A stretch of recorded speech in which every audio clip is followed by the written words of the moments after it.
ওয়া রাহমাতুল্লাহি ওয়া বারাকাতুহু। আলহামদুলিল্লাহ ওয়াসসালাতু ওয়াসসালামু আলা রাসূলিল্লাহ। রুকিয়া শারঈয়ার 19তম দার্সে আপনাদেরকে স্বাগতম।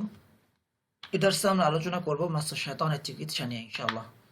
ইতিপূর্বে আমরা আলোচনা করেছি মাসু শয়তান, সেহের, বদনজর ইত্যাদি আরো যে বিষয়গুলো আছে সমস্ত বিষয় নিয়ে।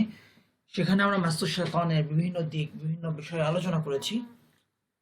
যখন সমস্যা আমরা জেনেছি তখন আমাদেরকে জানতে হবে সমস্যার সমাধান।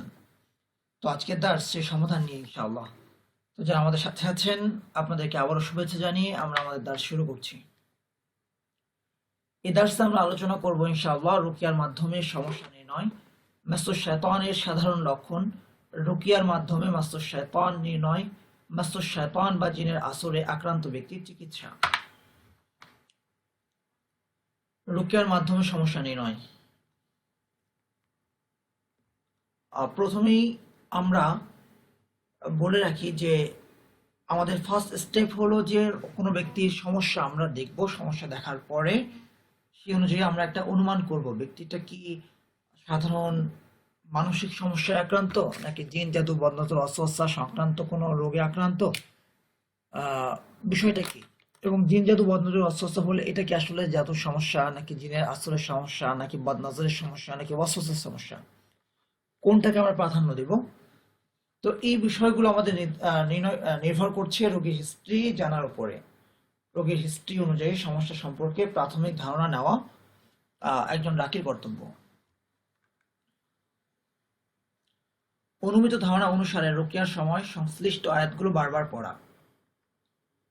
হিস্ট্রি শুনে যদি মনে হয় মাসু শয়তানে আক্রান্ত রোগী, তাহলে হারকের আয়াত, জাহান্নামের আযাবের আয়াত ইত্যাদি আয়াতগুলো বারবার পড়া। যদি মনে হয় যে না সেহের আক্রান্ত, তাহলে সেহের সংক্রান্ত আয়াতগুলো বারবার পড়া। সেহের আক্রান্ত কি করে বুঝবো? যেমন ধরুন যে পরিবারের অন্যরা নিয়মিত জাদুঘরদের কাছে যাতায়াত করে, তো তাদের সাথে তার একটা শত্রুতা আছে, জাদু করতেই পারে। অথবা তার যে সমস্যা, সেই সমস্যার সাথে সাথে সেই ব্যক্তি ঘরের মধ্যে, ফ্লোরের নিচে, গাছে অথবা বিছানার নিচে তাবিজ পেয়েছে, ইত্যাদি অনেকগুলো বিষয় আছে যে বিষয়গুলো আমরা যখন হিস্ট্রি জানবো তখন অনেক কিছু জেনে ফেলা সম্ভব। আসলে এই সমস্যাটা কি আসলে জিনের সমস্যা নাকি জিন জাদু বদনজর অস্বস্থার সমস্যা। সেহেরের জন্য সেহের, ফারুক ও জাহান্নামের আযাব সংক্রান্ত আয়াতগুলো বারবার পড়তে হবে।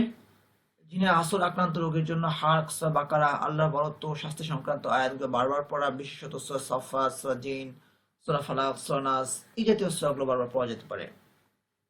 বদনজরের জন্য নজর সংক্রান্ত আয়াতগুলো বারবার পড়া যেতে পারে, যেমন একাদুল বারক রাখতাফু আবসারহুম। আমরা ইনশাআল্লাহ বদনজরের সময় কোন আয়াতগুলো বারবার পড়বো, এটা রুকিয়ার আয়াতগুলো যখন আলোচনা করব তখন ইনশাআল্লাহ এই বিষয়টি নিয়ে আলোচনা করব।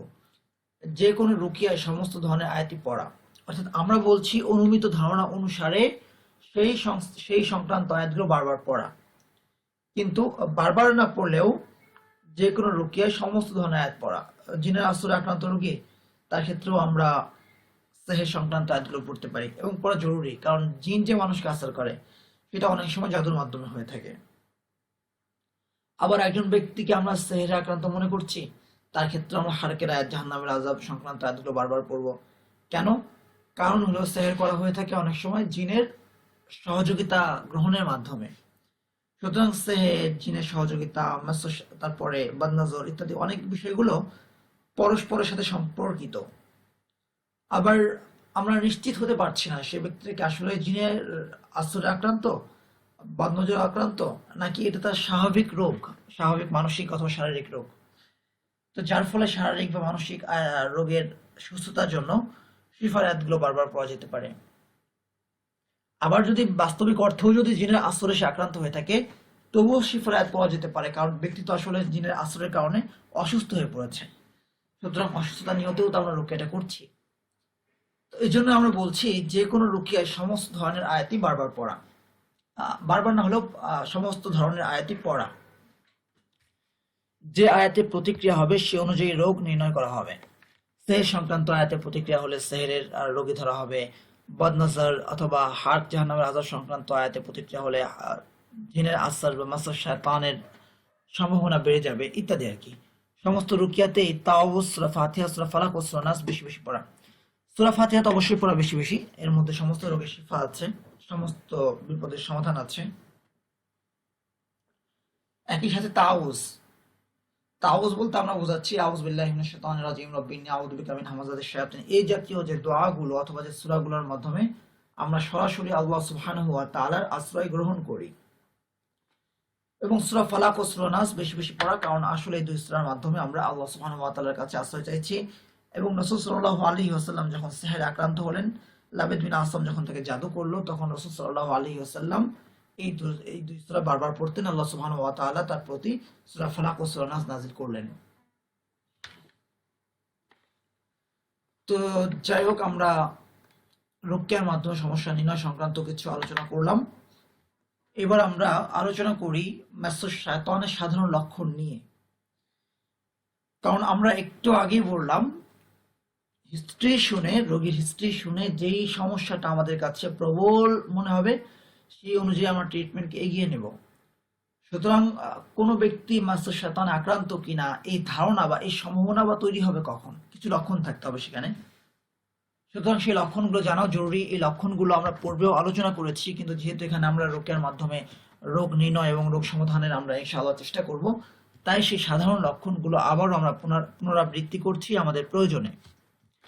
নিয়মিত মাথা ব্যথা, বমি করা, বমি বমি ভাব থাকা কিংবা চেহারার রং ফ্যাকাশে হয়ে যাওয়া, পূর্বের পছন্দ অপছন্দের বিষয়গুলো হঠাৎ করে বদলে যাওয়া, মাঝে মধ্যেই ভীতিকর ও আজগুবি স্বপ্ন দেখা অথবা ঘুমের মধ্যে চমকে ওঠা, পর্যাপ্ত ঘুম না হওয়া কিংবা সারাদিন শুধু ঘুম ঘুম আর ঘুম ঘুম ভাব থাকা, শিশুর অস্বাভাবিক কান্নাকাটি এবং একটুতে একটু চমকে ওঠা, এমন হওয়া কেউ যেন ডাকছে কিন্তু কাউকে খুঁজে না পাওয়া, কোরআন তেলাওয়াত সালাত ইত্যাদিতে বাধাপ্রাপ্ত হওয়া, স্মরণ শক্তি হ্রাস পাওয়া, সবকিছুতে ভুলে যাওয়া বা সবকিছুতে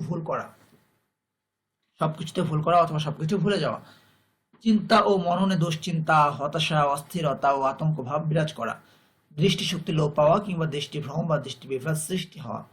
এগুলো হলো মাস্টার শায়তানের সাধারণ লক্ষণ। এই ধরনের লক্ষণ পাওয়া গেলে আমরা রুকিয়া করব। রুকিয়ার মাধ্যমে পরবর্তীতে আমরা নিশ্চিত হওয়ার চেষ্টা করব।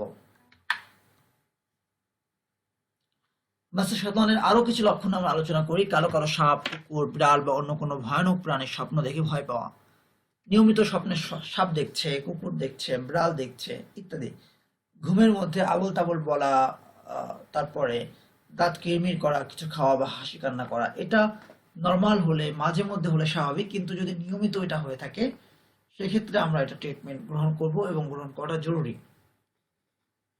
কারণ ছাড়াই হঠাৎ বেহুশ হয়ে যাওয়া, শ্বাসকষ্ট শুরু হওয়া, বিভিন্ন মানসিক রোগের লক্ষণগুলো প্রকাশ পাওয়া, ঘুমন্ত অবস্থায় হাঁটা চলা করা বা উঠে বসা কিন্তু অনুভব না করা, সে ঘুমিয়েছে, ঘুম থেকে উঠে সে হাঁটাচলা করছে, কথা বলছে, কিন্তু সে যখন ঘুম ভাঙছে তার প্রকৃত অর্থে যখন সে সম্পূর্ণ জেগে উঠছে, তখন সে যে ঘুমের মধ্যে কি কি করেছে তার কিছুই মনে করতে পারছে না। সে যে হেঁটেছে, সে যে কথা বলেছে, সে যে চলেছে, তার কিছুই মনে নেই।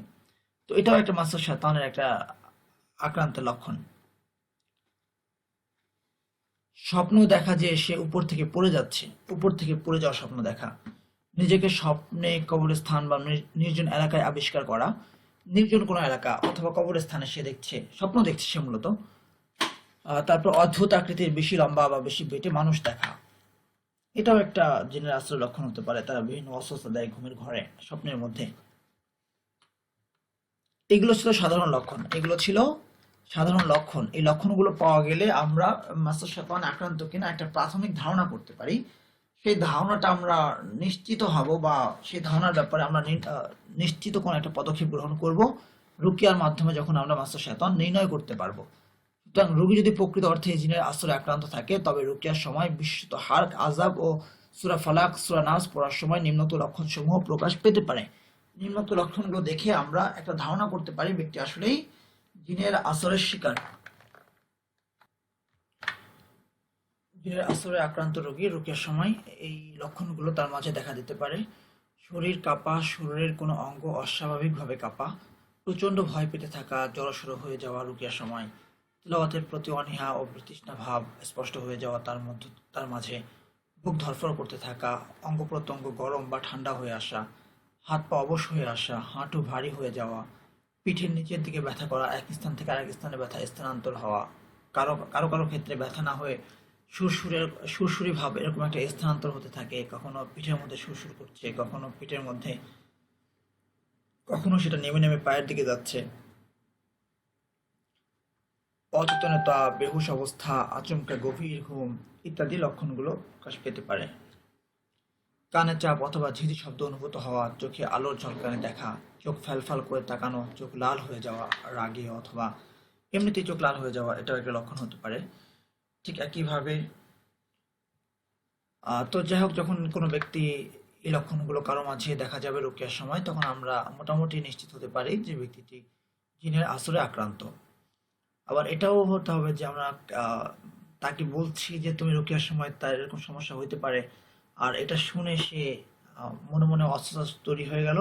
একটা পর্যায়ে তার মনে হয় তার এই সমস্যাটা হচ্ছে, এরকম অস্বস্তি হতে পারে। এই জন্য রাকির কাজ হলো প্রথম পর্যায়ে তাকে সাহস দেওয়া যে না, কোনো সমস্যা হবে না। সমস্যা যদি হয় তাহলে তো এমনিই আপনি টের পাবেন। আহ, যে রোগী হবে, সে যদি কি সমস্যা হবে সে সম্পর্কে সে যদি কনসিয়াস নাও থাকে, সে যদি মনোযোগ দিয়ে রোকেয়া শোনে, তাহলেও তো তার মাঝে সেই লক্ষণগুলো দেখা দেবে। সুতরাং রোগীকে আগে ঘাবড়ে দেওয়া উচিত নয়। তো যাই হোক, মাসুস শয়তান বা জিনের আসর আক্রান্ত ব্যক্তির চিকিৎসা, তার চিকিৎসায় আমরা তিন ধরনের রোকিয়াকে সাজেস্ট করতে পারি। এক হলো সেলফ রোকিয়া, ব্যক্তি নিজেই রোকিয়া করবে। দুই হলো অন্যের কাছে সরাসরি রোকিয়া করা। এটা একটা বিশেষ কিছু ক্ষেত্রে প্রয়োজন হয়ে যেতে পারে, যখন ব্যক্তি একা রোকেয়া করতে পারছে না বা রোকেয়া করতে পারে না, অথবা জেনের আসরে আক্রান্ত রোগীর মাঝে অনেক ধরনের লক্ষণ দেখা দিতে পারে, সেক্ষেত্রে অন্যের কাছে রোকেয়া করার প্রয়োজন হতে পারে।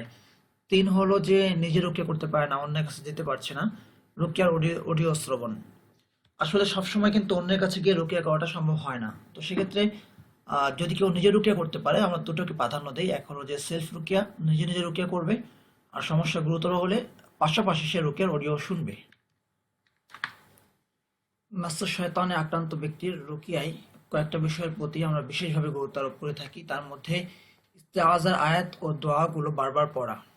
ইস্তেআজার আয়াত মানে যে সমস্ত আয়াতে আল্লাহ সুবহানাহু ওয়া তাআলার কাছে আশ্রয় চাওয়া হয়, বা যে সমস্ত দোয়ায় সেগুলো বারবার পড়া যেতে পারে। যেমন আউযু বিল্লাহি মিনাশ শাইতানির রাজিম, রব্বি ইন্নী আউযু বিকা মিন হামাযাতিশ শায়াতিন, আউযু বিল্লাহিস সামিউল আলিম মিনাশ শাইতানির রাজিম মিন হামাযি ওয়া নাফাথি ওয়া নাফাথি। তারপরে এই যে রব্বি ইন্নী আউযু বিকা মিন হামাযাতিশ শায়াতিন, আউযু বিকা রব্বি আন ইয়াহদুরুন, এই দোয়াগুলো আছে, এগুলো বারবার পড়া যেতে পারে। তারপর প্রতিদিন এক বা দুইবার রুকিয়া পড়া ও শোনা, প্রতিদিন এক বা দুইবার রুকিয়া পড়া ও শোনা। আহ, যতদিন পর্যন্ত জিনের আসরে আক্রান্ত আছে ততদিন পর্যন্ত ব্যক্তি, আমরা বলি যে দুইবার রুকিয়া শোনা উচিত। একবার রুকিয়া নিচে পড়বে আর একবার রুকিয়া শুনবে। আর দুইবারের বেশিও আসলে হওয়াটা উচিত না। অনেকের ক্ষেত্রে দেখা যায় যে একান্ত বেশি প্রয়োজন না হলে, যাদের মানে এক্সেপশনাল কিছু কেস আছে যেখানে বেশি রুকিয়া শুনতে হয়, সেটা ছাড়া জেনারেলি আমরা দুটা রুকিয়ার বেশি অথবা 2 ঘন্টার বেশি রুকিয়া শোনার পক্ষে আমি নই অন্তত।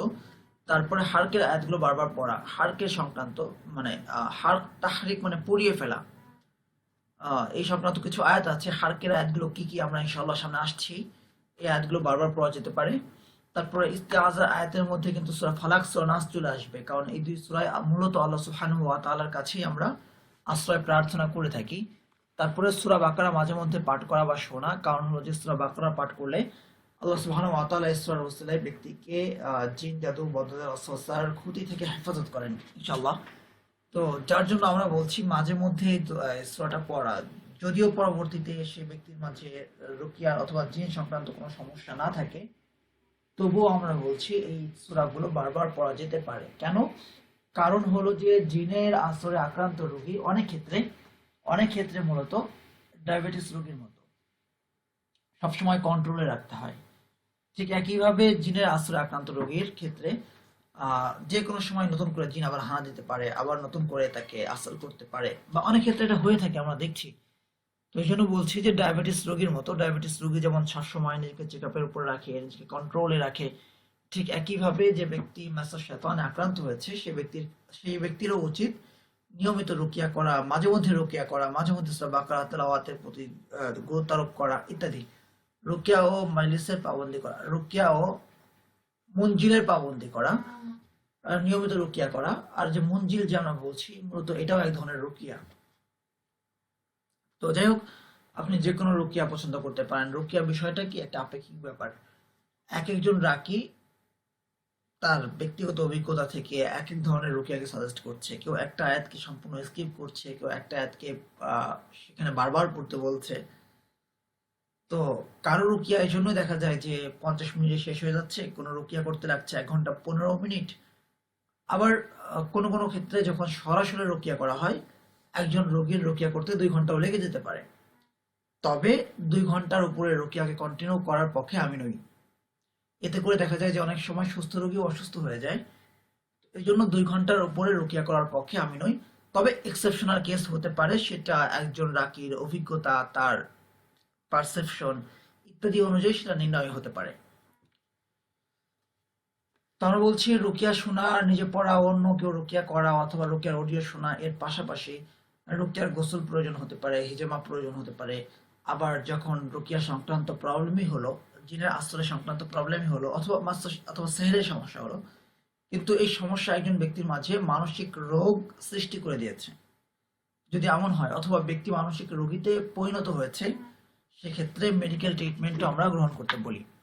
এতে করে কারণ হলো যে আহ, রুকিয়ার দ্বারা আপনার প্রবলেমের যে কজ ছিল যেটা, সেটা দূর হবে। আর যে ইফেক্ট অলরেডি পড়ে গেছে, মানসিকভাবে ব্যক্তি বিপর্যস্ত হয়ে পড়েছে, শারীরিকভাবে বিপর্যস্ত হয়ে পড়েছে, সেটাকে ওভারকাম করার জন্য আমরা বলছি মেডিকেল ট্রিটমেন্ট গ্রহণ করতে হবে। আজ এতটুকুই। জাযাকুমুল্লাহু খায়রান, আহসানাল জাযা। আসসালামু আলাইকুম ওয়া রাহমাতুল্লাহি ওয়া বারাকাতুহু।